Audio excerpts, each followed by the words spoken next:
মানুষ ভাবে অহংকার মানে নিজেকে বড় ভাবা, কিন্তু সত্যিই কি তাই? নাকি অহংকার আরও গভীরে লুকিয়ে থাকে? আজ আমি তোমাকে একটা প্রশ্ন করতে চাই। প্রশ্নটা খুব সাধারণ, কিন্তু উত্তরটা ভয়ঙ্কর।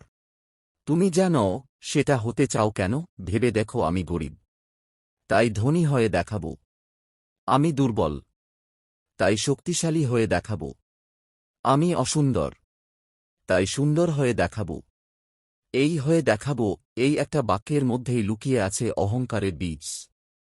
কারণ এখানে তুমি জীবনকে ভালোবাসছ না, তুমি জীবনকে প্রমাণ করতে চাইছ।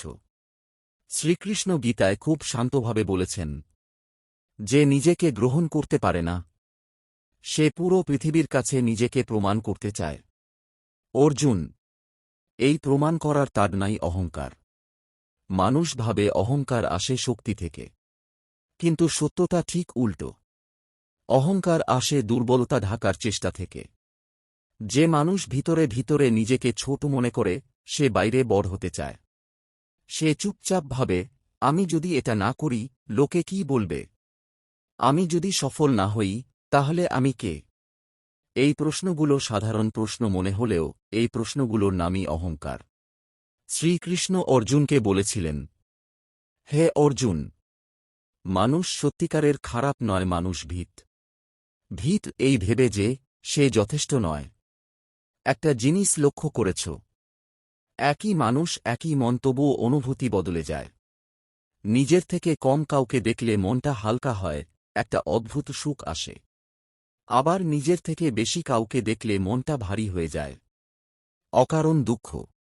কেন এমন হয়? কারণ অহংকার তুলনায় বাঁচে।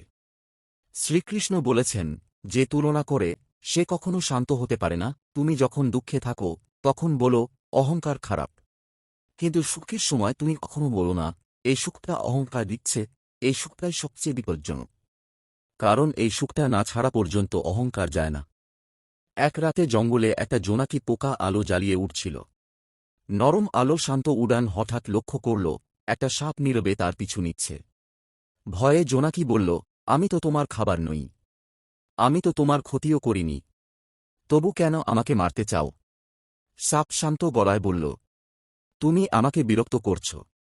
জোনাকি অবাক হয়ে জিজ্ঞেস করল, কিভাবে?